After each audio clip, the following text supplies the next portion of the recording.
This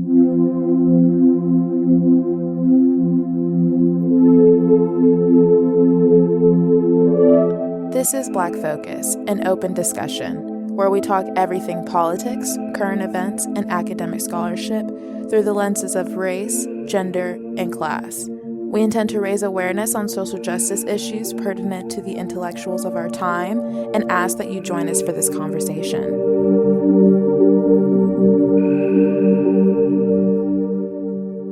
Hello. Oh my goodness. Welcome back, everyone. Season 2. Plumb the Depths. Season 2. Get into it. Okay. It's gonna be a juicy season. I'm sorry. This is too much energy right now. But No, it's gonna be a juicy season. We're coming with 2 episodes a week, 1 per co-host. She's episodes will be on Mondays, so tune into that. And my episodes will air every Friday. Ooh.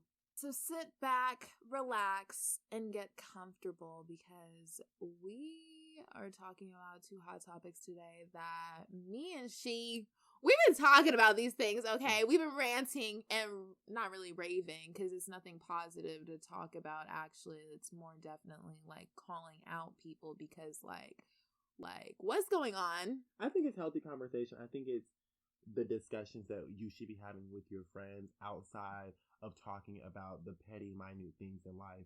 These are good topics that are or have provided a space for growth and have allowed for language for things that I am uncomfortable with sometimes and are not really supportive of, but really didn't have the logical language or the pathway of this is why it's wrong. I never had that, but now I feel like I'm in the place with the help of having, an open discussion with a friend. I'm in a place to where I can now go outside of just me and Kenya, and I can now disseminate this information, and that's why we're here today. Period. But today's a more casual conversation. Oh, it's just the girls after hour.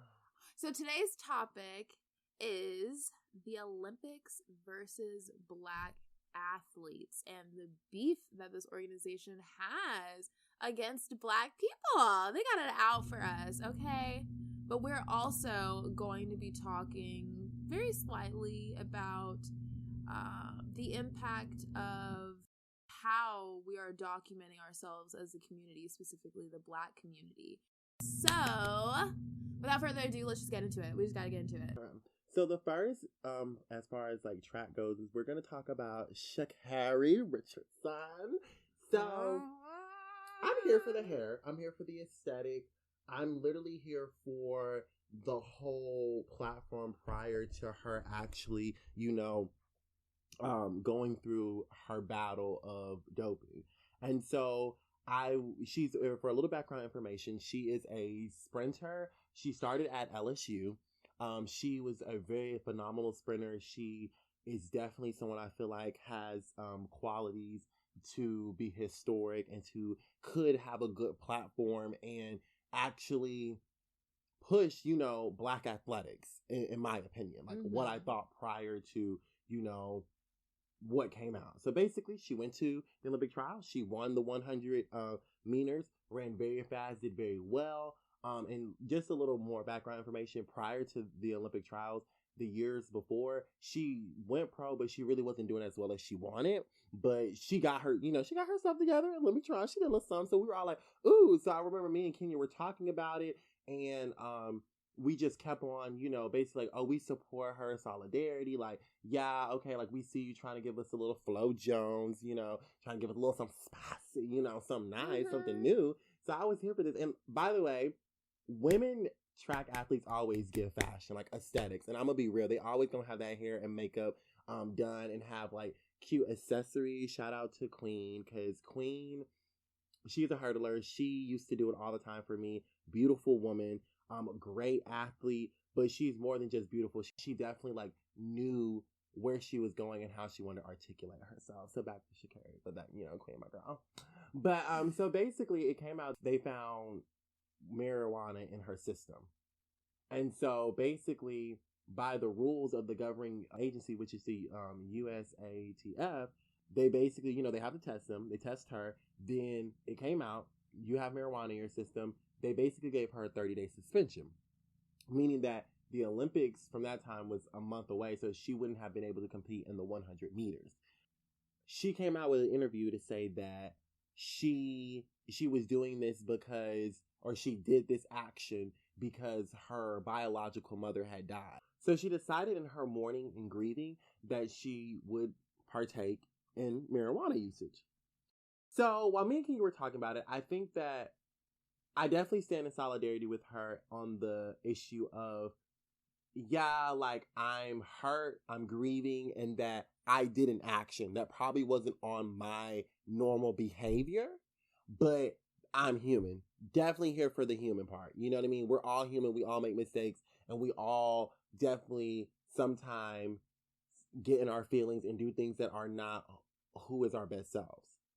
But you knew your dream.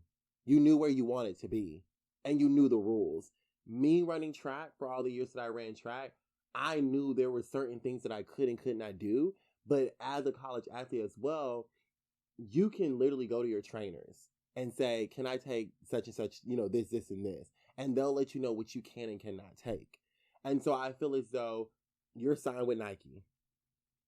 You say that this is your dream and that you've been thinking about this since day one and this is what you were put on this earth for. That should not stop you. Nothing should stop you from your dream. Nothing should stop you to hustle and get to where you want to be. Yeah, we have to give up some things. We have to adapt and learn new ways to cope. And we need to, because in my opinion, in that point, we should have went to a therapist. We should have spoke to somebody that we felt could have gave us information and ways to navigate this grief and this pain. Because if we just went straight to marijuana after our mother had passed away, how did the weed fix the situation? I need clarification. How did it better your situation? Because now it produced a consequence that could basically is very detrimental to your career. A lot of people, it's half and half. You have a lot of men and a lot of, I know Dwayne Wade came out and said, I stand with her in solidarity. Like, it's legal in all these states, and it becomes an issue of if, weed is legal and if it was okay for her to do it. But the argument isn't that. The argument, it's outside of that. The argument of if weed is legal and if her taking it was okay and she should be allowed to run are two separate issues. Yeah, weed isn't fully legal and we probably should get down there because a lot of people use it for medical uses, use it for a variety of different things. It's even in our lotions, like now, and like different commercial products. And so, yeah, I think that we should revisit that and push that in policy. But you knew the rules. I think that I'm always going to stand on, you knew the rules. You knew that if I did this, there was a consequence. As a grown woman, you should have thought about that before you hit the blunt. I'm sorry. Or whatever you did, you should have thought about this before we made an irrational decision. Of course, I am not an Olympic expert and don't know the ins and outs of bureaucracy when you're dealing with an organization like that and the rules and principles that you have to abide by as being a puppet figure for them, right? Mm-hmm. But I agree with She that you had to prepare. You were set up with these principles and these rulings beforehand, and you knew what you were getting yourself into. But even furthermore than that, I want to talk about the conversation that's separate from this, which is the governing doctrine that the Olympics uses to police their athletes and how they're existing and their lives. Because if the problem is that, oh, it's just marijuana, it's not that deep, it's legal in a bunch of states, and that's the whole trope that we're going down, then we need to also look at modernizing our entire organization.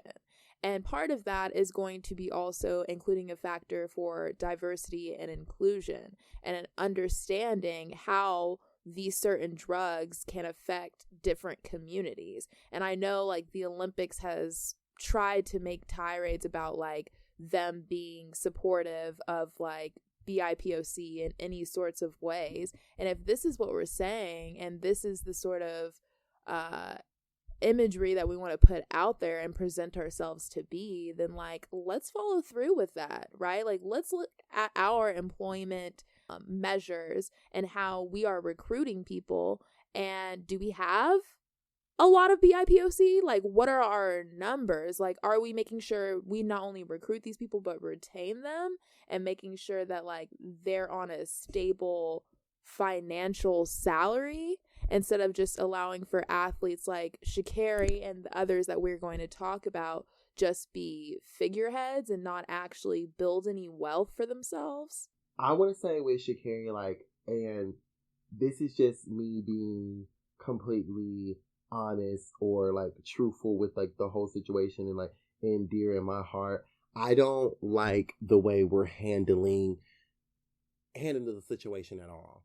I think that it speaks on what she's talking about as far as the industry of track as a whole and how they manage our athletes, how they use them for entertainment and use them for like the spotlight and to get entertainment out of them and for us to see them achieve all these amazing challenges that they do. And where was her management? Can we speak on that? Where was the people to help her communicate well her side of the story? Because there's a bunch of clips and a bunch of rumors and things that are out there that say one thing about her, and then she follows up with a tweet that is ignorant. And I'm specifically want to talk about her in regards to talking about Lil Nas and him wearing, you know, him expressing the way he's expressing, saying, I wouldn't trust a man in a wig or something. I don't know the exact tweet, but this is what she said. But you yourself have a visual out there talking about it doesn't matter if your gender, your nails, your hair color when you get on the track. It's just you and the time, and it's, you know, you competing or whatever. But yet we're going to comment on somebody else's expression, even though our platform is based off of our expression and the freedom of Black expression. Right. And so the fact that we're critiquing another African American about their expression and what they have going on, you are contradicting and you're being a hypocrite for what you stand for and what you talk about. So I honestly am at the point, like, do I really support her anymore? Right. Because the more I talk it out, and like that's why I love these open discussions, I don't know if this is someone that I would want to sit back and say, wow, like you really need to be on the forefront because you're going to bring nuance and change to the Black community, but in general, the athletic community, and welcome anybody, you know, who has the talent and the skill and that want to show it. And just to wrap it all up, I do want to be very clear that she will not be in the Olympics at all. The USATF, which is the governing body who tells us who, you know, qualifies and who will be able to go, they have opted not to take her. And they said the reason is because even though they don't agree with like the stance of marijuana as far as in America, like the debate of whether it's legal or not, they don't stand with it not being legal and that incarcerating people and being problematic. But because they do follow the law and that they are going to, you know, not going to alter this rule for her, they opted not to put her on the relay team, which is the only event she would be able to run after her suspension.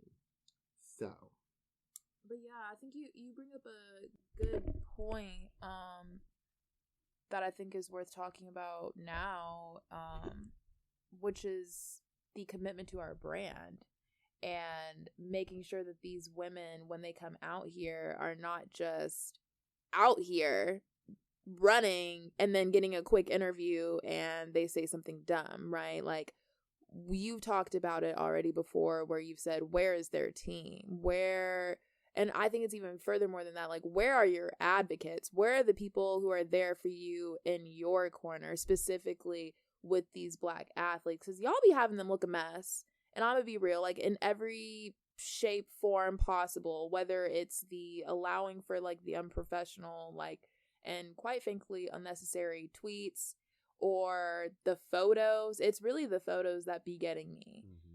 because it's not just the fact that like we're taking off guards and these people necessarily like aren't looking or posing for these pictures, right? So they look a little awkward, but it's the editing that we're putting behind it. It's the moments that we are capturing and selecting out of our entire photo book and choosing to publish that one picture. And which the picture I'm talking about specifically is the one of Sha'Carri, where like she's got her mouth open. I think she just won one of her races, and like obviously she's happy about it, right? But the way they've edited her, they've turned down the shadows and the blacks to make her look more animalistic and more aggressive in nature and look like something that is hostile and less so human. And I know a lot of you guys aren't going to be like, oh, like it's just a picture, like she just won, like whatever. But no, like this is where it matters, you controlling your imagery and controlling what's being put out there on behalf of you and your narrative. And what they were showing me with all of these photos is that they didn't care about these athletes. They did not care one bit. And if anything, there was a purposeful intention to highlight these Black athletes as other and not as, oh, these are just everyday people. These are just humans. Let's contextualize their stories and let's, give them grace. But instead, let's look at them as an object and let's look at this whole sport and what they're doing and their talents that they've crafted over years and worked, spending sweat, blood, and tears. But we want to chop them up to just being entertainment. And that to me, like, it just gives slave auction block, like we white people at this point, and not even white people, but America in general has had too much access to Black bodies historically. And this same sort of work is being perpetuated covertly through things like sports, through things like this. But yeah, let's move on to the next athlete, you guys. So I'm going to, obviously, when we do the references and everything, I'm going to list all the women that I'm talking about. But I want to talk about testosterone, natural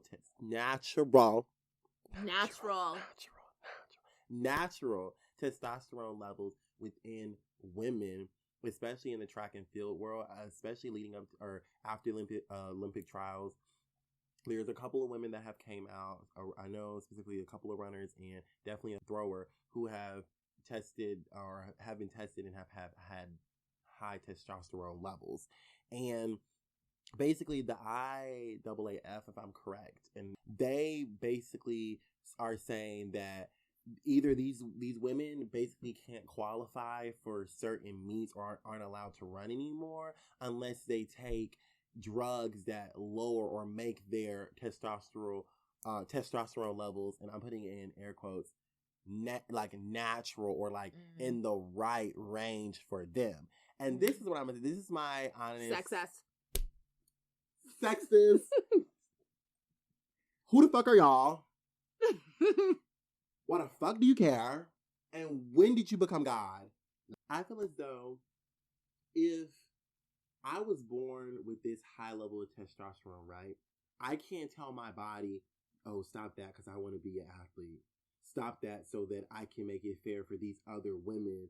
Because my thing is, at the end of the day, if you have hard work, you have hard work, right? If you have the talent, you have the talent. If you have the skill, you have skill. Because there's a bunch of women that probably have a lot of testosterone levels who aren't in athletics or who aren't as good at this sport. There's a level of hard work and dedication that every single one of these women have put in order to be on the level that they are on. It's not like they are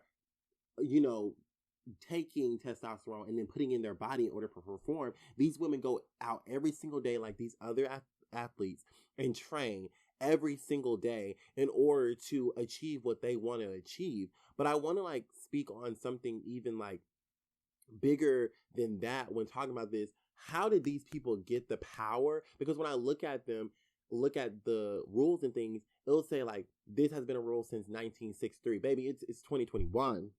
Right. Wake Where's the hell up. Where, modernization? yeah, like if we're paying y'all to do a job, if they're paying y'all to do a job because y'all get your money based off of these athletes, even being here. You have a job because of them. So the least you can do in spare time is revise the rules and look over rules that are outdated and rules that are not, right. Because I feel as though if these women, obviously, if they go get their physicals and this is shown, we should first do research to see if this is even an advantage. Because let's be real, I'm gonna be real. This might be embarrassing, but like Sha'Carri has ran faster than me in a 100, and I have testosterone. I'm a man. Please stop. So like my thing is like, how now where's the argument there? IAAF, where's the argument there? Because my thing is, and it's clear that testosterone is not the only variable that makes you a better athlete. Now, yes, like structural wise, that we can see that, like, yeah, men typically run faster than women because of, sometimes because of these high level of testosterone and the way that it works in your body to allow men to excel very well, in physical feats. But there's still, like I said, it's the talent, it's the hard work, it's the drive. And I feel like we are bypassing all of this in order, in my opinion, I'm going to be real. This is my unpopular opinion.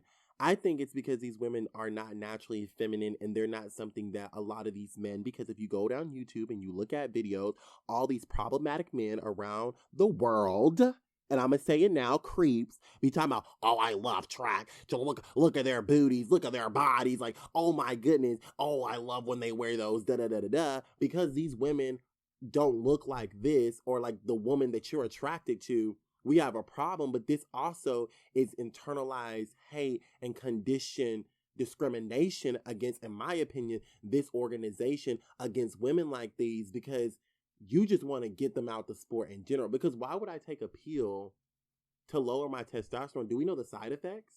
Do we know how that's going to alter their career? But also we know that in order to really make money, you need to be on platforms like the Olympic or big meets. If they can't compete in these meets, how can they survive? If they can't survive, their morale for them to even work, because this is their work, goes down, meaning their performance goes down. But what if they poured their whole life into this career? You just took that person's career because of something that they cannot change. And so I think that we're seeing a lot of discrimination in the USATF, but I'm going to be just real, like, being in the track world, every time a black person steps on the track or you see a record being broken, or the most excited events are dominated by African Americans. But yet we keep on finding these problems and issues to get these people out of the spotlight. And I think that we have this, and that's on top of not paying these people right. Let's be clear. Like Kenya was saying earlier, it's an example when people ask me, like, does slavery exist? Does systematic racism exist? This is the proof. Track and field is an example. Athletics is an example, because let's think about it. You bring the black people to this event, this track that is ran usually by white schools, but white organization or organizations that have money. And we know in capitalism, to be in that 1%, to have these venues that they're ran by white people, they go in, get recorded, get their pictures taken, are served by white people, but the white people are profiting from it. They're the ones that are... People have a stable financial situation. Because they're getting paid. They're on salary. Don't. You're not on salary, baby. You just have endorsements. And, like, what does that do when you start breaking those deals? Or what if you don't perform? You know what I mean? Like, everyone else is on salary. There's specific tasks that you have to meet correct. There's specific things that you have to do, requirements that you have to do to keep your job. And sometimes even if you have an off day, we've all had off days at work that we're able to come in, still get through it, but we still gonna see that check at the end of the month. We're still gonna see what we need to get paid. But what if you don't do well that month? What if you don't run well and you're banking on that reward money, or your brand, you haven't been performing for 6 months, and so now your brand deal is like, ooh, we might need to revisit your contract, it might go a little bit lower, or they stop taking you to certain meets for you to get visibility. These are ways These are ways for these companies to keep African Americans down. You're stopping their work, but you still want me to train. But when I perform, you want to give me incentives like a slave. You want me, because I feel like sometimes, and it gets like this, that we go above and beyond for athletes that are non-black or are light-skinned or are of more cultural ambiguous features and appearances than we do actual black African American or dark-skinned, athletes. And I think that, well, we know why this is. oh no, we definitely know why it is, because like I said earlier, it's rooted in systematic racism. But like, it just goes back to, for all that say, like, when people say racism doesn't exist, this doesn't exist because, like I said, when all these people come, because in the old days, they used to bring black people to come in to perform who would do the music or do the wrestling, which is a good example with slaves, like on different plantations. They would bring these men and they would wrestle for them. And like, yeah, they would give them some incentives and help them travel or give them better, housing quarters or whatever. But you still weren't in control of your brand. You weren't in control of who you are and how you move. You're still fighting every single match or running every single race against other African Americans or other people in order for a reward. But the reward, you don't need a reward. You're already a world record. You're already in the top 1% in the world, as far as like running wise or throwing or jumping, whatever you're doing, you're already a queen or a king. So we need to go get that queen and king bag, okay? And that's when we and Kenya are talking about, where's your team? For all that to say, where are your people who are your marketing, your branding, your people who do your PR? Why are we not hiring black people? Like, hire me and Kenya. Hire us to do your branding. Kenshi brand development and events. Because one thing I will say is your visuals are going to be a pop. You're not going to say ignorant things. We can do crisis management. We can make sure you have a soundbite. We can make sure you look good. Because one thing I do know is I'm not going to play with nobody who is going to try to discriminate against me or basically lowball me my worth. Because I would be fine standing up for someone like that. And that's what I mean. As black people, we must actively seek the skills within our community, because these are the only people who can relate on the issues that we see. But maybe y'all might have management, but they're not ready to take that battle on, right? Like, I'm not coming for Nike, Adidas, and all these bigger brands and saying like, oh, you aren't doing anything for these people, because you might be doing something. But do you have the right people who can actually assess the situation, right? Because if you can't ever feel that level of discrimination, how could you ever represent it? How could you actually be a true advocate? Because we know white allyship in America is shitty. Like, y'all don't be here for solidarity, and you really don't. You just want to tolerate. And toleration doesn't lead to change. Toleration leads to civil war. Yeah, it's giving covert white supremacy, and it stinks of misogynoir. But we already knew this. And I am just constantly, I don't want to even say confused, because I know where it stems from. But the amounts of people who understand that we're just now getting hip to this education of how the world is exceedingly not white, and how the world does not operate in these white Christian environments, and that imperialism and colonialization are new world destruction. And things like communal investment and communal livings are very much old world, archaic sort of things that we need to bring back for our people. But that's not even what I'm trying to talk about here. What I'm trying to say is, why is it that we are now being educated about how it's not normal to have a gender binary, about how gender, in fact, is not a binary? And we're getting all of these new sources and this new academia about how gender binaries were created just to support white supremacy and to increase the division amongst white people and black people and people of color. So why is it that now, like, we've got all this information and we still allow for situations like this to occur? And I'm not just saying like no one's talking about this. We know that people are having these conversations, and like that's cool and all, but like, where are the people who can actually change the rules and who can actually talk on the presentation and the public affairs and public relations of the company? Where are these people at? Why are we not applying pressure to them?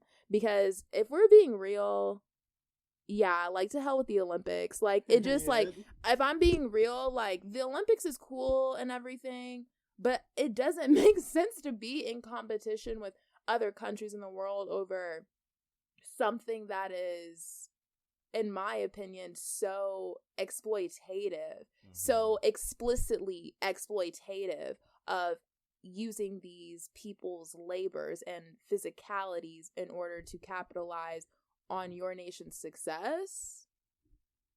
How does this add up? Because if we're gonna be real, like, yeah, it was cool and all to have like a mostly black, like, Olympic team or whatever, but when I saw that, I was like, these are black people in America. These are not black people of America. You know what I'm saying? Like, we do not support an American system that is directly trying to destroy our people.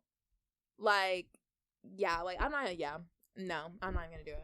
I was gonna get on another rant, but I'm not even gonna do it. Yeah, and like, for that, I'm gonna just say our call to action when people say, oh, y'all are sitting here talking about it. First, it's open discussion. Let's very be clear. It's open discussion for us to develop growth and for us to see athletics, specifically through the scope of track and field, as a organization that is used to exploit black people in general.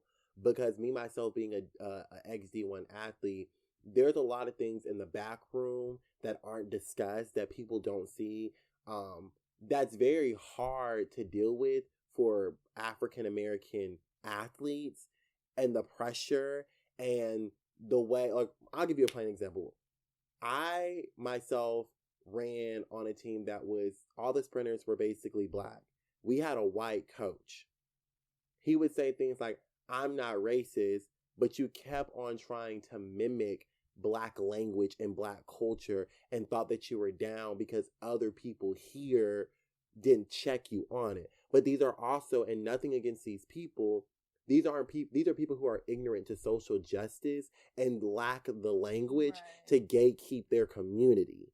So you take that opportunity to take the culture and then try to manipulate them in order to give you the sign of that you're not racist. But you only look at these people as like animals or like machines, as chattel slavery, like, in order to get way for you to benefit and to better your socioeconomic status. And like, yeah, like, I am gonna go on this rant now because I did just read an article this morning about how in 2043 the average median income for black families in America is supposed to set to 0.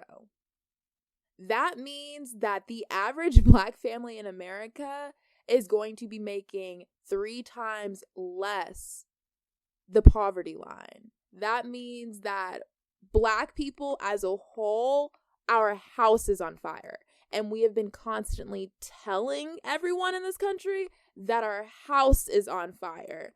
But of course, we want to address all of these other issues first and talk about how it's not that deep that ESPN and all of these other sites are editing these black women as animals. And it's not that deep that black athletes don't have a stable financial situation and have to rely on performance-based income. And we want to say that it's not that deep that we're here having this whole conversation objectifying and tearing apart every single part of these people's lives, and we don't want to talk about what sort of psychological damage that does to black people, to be constantly confronted with your traumas and your triggers and then thrown back in your face as if you were supposed to know better at the time. How we do that, y'all? Speaking of like how Kenya was talking about that, for me, and I think for all that to say about me and being on that track thing, because I'm not going to give it any more like of my time because it's a past life, but I just remember the moment that changed for me as an African American athlete was the moment that I had to choose between kissing this white man's ass in order to actually get training or to be able to be put on a platform and to be seen and to get visibility, or be who I am as she and develop myself and grow myself as a intellectual, but also to use my voice and gatekeep? Do I choose that life as she and be able to stand up to this white coach that is trying to make me basically express more masculine and to do those things for the reward of being a better athlete? Or do I basically get off the team and be who I am as she? And I would say that I picked she. I definitely picked she, and I wouldn't go back. I'm happier. Like, I don't have to perform. Like, I remember the anxiety and pressure of, oh, I need to run this time and I need to do this in order for my coach to even take me to this meet, or to even give me the time of day at practice, or to even have purpose in life. And so I started to look at, do I have purpose? Right. And I realized that a lot of Black athletes go through this, and like the result for a lot of them is, yeah, you go to college and you were great and you ran track and you did great, or you did football, and then when you go in the real life world, you didn't really pour into your degree like you should have in order to know how to navigate the space, in order to have a real job. You don't really have people skills, and you're used to getting handouts and being taken care of for the exchange of performance, your physical performance, but you don't even understand how it's exhausting and how much you have to pour into your mental craft in order to make money in society on a real job, because we lack professional development, even though we're so-called professionals. Like, you're amateurs, but you're still in this field, right? So you need to know how to navigate it. You need to be self-advocating. But we give so much power to the white man or to the coach to advocate for us that there was no teaching, at least for me in my school, of how to advocate for myself and better myself and make money and income for myself after sports. They don't want to talk about life after sports. They want to talk about, how can you serve me so that you can hit these PRs so that I can get a raise in my salary, so I can get more money for this program so I can look good. It's giving massa. It's giving massa. It's giving massa, period. And so I would just say, with this discussion, I just feel like, yeah, this is just track. And like, some people are like, well, like, I don't care. Like, it's not me. And these people don't, they're not they're not actively communicating this. You have to understand that as Black people, we are not always going to be able to articulate the anxiety, the discrimination, the pain that we feel, or the injustices that we feel, because we probably wasn't taught that these were problems or boundaries, because we weren't educated to gatekeep from our family members, because we already know statistically that a lot of African Americans, especially men, are not educated as a whole community. But then we have to talk about, most of y'all don't get into degrees, or most of us don't even get into degree fields that speak on social justice and human rights. Most of these degrees or degree plans, they don't have these for people who are going to get an MBA or criminal justice, or going to get, a biology, chemistry, or liberal arts, which is what a lot of athletes get into because they really don't know what they want to do. You don't have these classes that are even going to allow you to have basic vocabulary words on how you're feeling, as a Black person, let alone how we going to have white people trying to tell Black people about human rights and discriminations, right, when you yourself haven't even experienced oppression. And so I know when I took a human rights class, it helped me do, not because I didn't have the language, but it helped me do the research. It gave me a class to do the research on Black issues. And I think that that's another, when people ask me like how me and Kenya got so close, is because like we were actively, when we did projects, oh, we're going to talk about this in the Black community, or I'm going to write a paper on trans women of color in the sex industry because I think that this is a topic that needs to be talked about, but I learned so much as a person. And so I just remember everyone on my track team saying, oh, you're so smart, and you're so this, you're so that. But like, I'm just like, you can be the same way. You need to stop letting this white man tell you not to, because he would say, and I'm going to say this, he would say, oh, you don't need to worry about your schoolwork. You need to be worried about what's on the track. No, she was going to worry about that public health degree and getting into certain avenues and networking, because I knew that this white man promised was empty. That it was just what you were saying in order for you to see results. But yeah, girl, like it's not just track. It's not like just a sport. It's not just a conversation. Like these are people's livelihoods, right? And specifically, these are the Black community's livelihoods. And I'm going to continue to say it throughout the rest of my life because I know it's going to be the type of thing that I'm always going to have to go to war for. But like Black people's existence, their image, their narrative is constantly being challenged, is constantly being violated. And so like this is why we're always having conversations now about gatekeeping. But the whole purpose of why like it's being challenged and why like we feel the need to so strongly say these things is because Black people don't have the resources and the access to navigate their experiences in a way that is positive and healthy and allows for them to engage and apply the lessons that they've learned from previous experiences, because we're always having to mask in whatever situation we're going through, whether it's a professional environment, whether it's school, or whether it's personal and you might just be the only Black person in the room or the only person of color in the room as a Black person. And that is hard. That is difficult. And that is emotional turmoil. That's the type of stuff that keeps you up at night, or at least it keeps me up at night, thinking about how I had to placate myself and, you know, downplay myself in order to align myself with a corporate mindset or some company or business's mindset.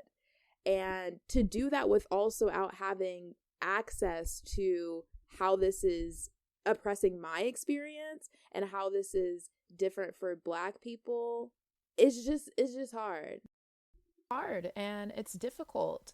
And all of these little things, whether you want to believe it or not, they all do work to infringe on the experience of Black people and specifically Black women. Because how is it that you are expecting women to explain and rationalize the naturalness of their body because it does not align with your white standards of what a woman is and how a female body processes different sort of hormones? You are quite literally telling these women that they are not woman enough and that they need to downplay themselves and possibly put their own health at risk in order to conform to your white heteronormative standards. And to not to deal with something like that on top of all of the other dilemmas and nuances that you're having to deal with as an athlete with either limited knowledge or limited resources. It's all by design to make sure that you stay disenfranchised and that you continue to be a puppet that massa gets to decide where the fruits of your labor go and who gets to benefit from those things. And let me be clear though, you will never benefit as much as they do off of your own labor. And I have a huge problem with that, especially in this specific scenario. I think for me, I definitely have felt like what Kenya has talked about. And I think the way that I don't want to say cope, but the way I deal with it is I honestly say in my head, so fuck it. If it takes away the job opportunity, if it takes away this easier route for me, if it takes away the current climate of how I'm viewed, fuck it. Because at the end of the day, when I lay my head at night, I knew my self-worth was defended. I know that who I am and the way that I'm going to set a precedent around these people was understood and it was received well. Because one thing you gonna know about she is I'm outspoken, I'm bold, and I'm loud, but I'm gonna always be speaking my motherfucking truth. And I don't care what anybody has to say about it, because at the end of the day, somebody gonna pay you. Somebody gonna follow you. Somebody gonna give you an opportunity. Because one thing I know about the great divine, and one thing I know about the spirit that I have, is that resilience was built into me and to Black people. And so it don't matter how many times you try to tell me to return to the field, she won't be coming back. She won't be picking nothing so that the white man can profit off of it and so that I can serve you. Even if that means that I can't make the salary that I want right now, I will go find the community that supports me and that wants to keep me paid while also staying true to who the hell that I am.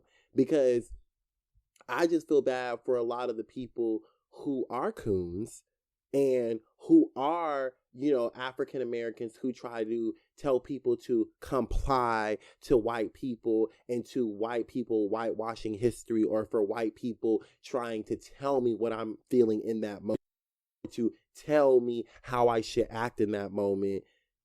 To those people, you're not helping at all. What you're doing is letting the white man know, but, well, like, if they're doing it, you should be more like them.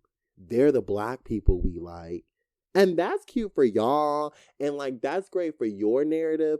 But then I'll just be that black person. the one that understands where they came from and is not trying to assimilate, but integrate. Because there's a clear difference, y'all. Assimilation means that we're trying to take on white personas and trying to live within capitalism for our own gain and to be a minority that can still thrive here and forget about slavery. Integration is literally understanding slavery, taking the lessons from slavery, loving our people, even though we see these discouraging images and we find out these facts that we were treated like animals. Even through all of this and those narratives, we are still here and abundant. We are still alive. So we are touched. We are anointed, because clearly you want my culture. Clearly you want my body. Clearly you want the way I spit on the track. Clearly you want the way I navigate space. Clearly you're turning heads when she walks in the room. So if that's the power that I have around you, you're scared.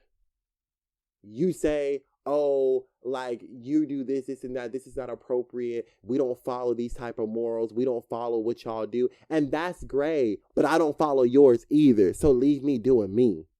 And I'm always here. And I want to be very clear. I'm here for everybody. Person that is white, a person of color, Black. But if you have ignorance and you have hate in your heart and you are actively playing into different scenarios and positions in life that are adjacent to discrimination, and you are basically told about it and you don't stand up in solidarity, or you don't actually every day gatekeep on the aspect of human rights and say, no, that is wrong. We shouldn't treat these people this way. So we must change our system in order to make these people feel safe. If we are not there, she don't fuck with you.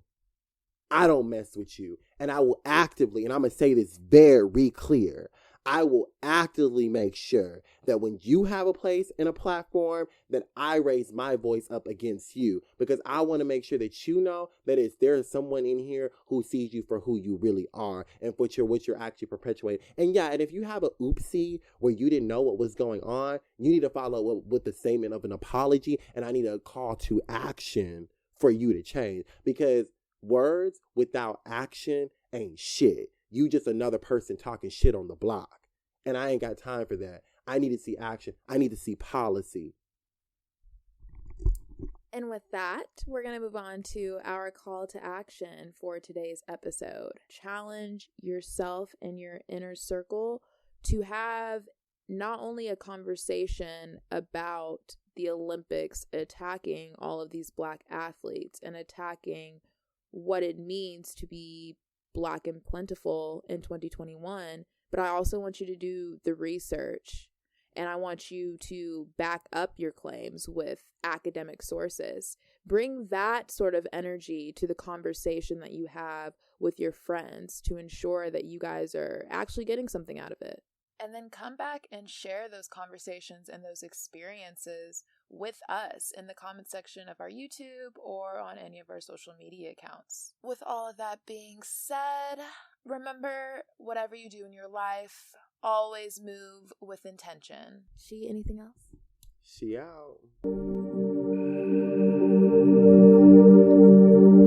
Thank you for joining This is Black Focus for another open discussion.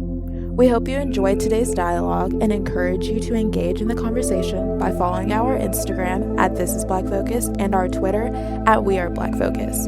Here you will find updates for future podcast conversations and even be able to give input on what they are. For business inquiries, feel free to email us at blackfocuscollective@gmail.com and tune in every week for a new episode.